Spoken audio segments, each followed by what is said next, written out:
After the release of Castlevania the Adventure, a sequel was spawned 2 years later titled Castlevania II Belmont's Revenge. The game takes place in 1591, which is 15 years after Castlevania the Adventure. It begins with the hero of the previous game, Christopher Belmont, having a coming-of-age feast for his son Solute to turn him into a vampire killer just like his father. The thing is, what kind of parent would want their child to be risking their lives to face such a horrible threat, especially if his father knows exactly what he is getting into? Anyway, just as the ceremony begins, the game reveals that Dracula has been turned into mist after his last defeat and has been building up power ever since. Now, this already strikes me as odd since the climax of the previous game showed Dracula fly away as a bat in a sort of cliffhanger ending. And last time I checked, a bat is definitely not the same thing as mist. But nonetheless, Dracula, still in his mist form, rises 4 castles out of the ground just as Solute disappears into the mist. This leaves it up to Christopher to both rescue his son and defeat Dracula once again. The storyline here is much better and more entertaining than the previous title, which was just your basic Dracula is risen from the grave and you must destroy him plotline, used in so many previous titles in the series. So anyway, the next thing that stands out is that the game actually has a level select option with the choice to choose between 4 different castles to tackle, in whichever order you like, similar to a game like Mega Man.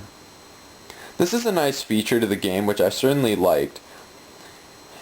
The next thing that is easy to notice is that unlike the previous Game Boy iteration, weapon power-ups are back, even if it is only the axe and the holy water that make an appearance. Because of this, the player will still most likely be relying on their whip to get them through most scenarios, but it is still a nice touch. And as always, the difficulty of the game is sky high and holds up to the series' reputation quite nicely. And as for the enemies and bosses in the game, they are all very original and well done, so I really have to applaud Konami for this. And then best of all would have to be the level designs, which truly give the atmosphere of both the Castlevania series and the time period that this game takes place. The graphics in the game, however, are not very much of a step up from the previous Game Boy title, which leaves it about on par with that, but the graphics are still not bad by any means. And next you have the music, which from beginning to end is excellent at giving off the feel of the series and does a great job at that. Anyway, after completing these 4 castles, which just happen to be destroyed one at a time as you visit them, one last castle rises from the ground that you must enter, similar to the Dr. Wily stages in the Mega Man games. This level is truly an endurance test, as it is split into 2 sections, with the latter section being very long and difficult, and then having 2 boss battles at the end, which just happen to be the 2 hardest in the entire game.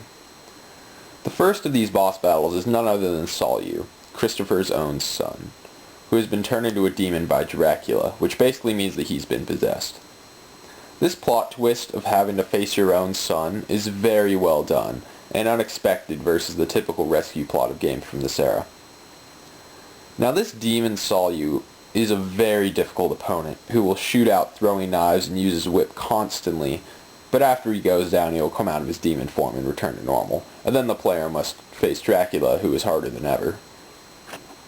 Unlike most Castlevania games, Dracula only has 1 form you must fight rather than 2, which is surprising, but a big relief seeing as he is incredibly difficult as it is, and the fact that you must face him right after another boss battle as well. After Dracula is defeated, the castle crumbles, with Christopher and his son Solute watching from a distance. The game's epilogue speaks of how the war is over, but how many other members of the Belmont family will eventually have to follow in their footsteps, which refers to the many Castlevania games taking place after this title. However, the game actually says how the teamwork of Christopher and Solute defeated Dracula. I mean, are you kidding me? The only thing that Solute did was get kidnapped, become possessed, and then fight you at the end of the game. How is that teamwork at all? To me it seems as though it was Christopher and only Christopher who saved the day.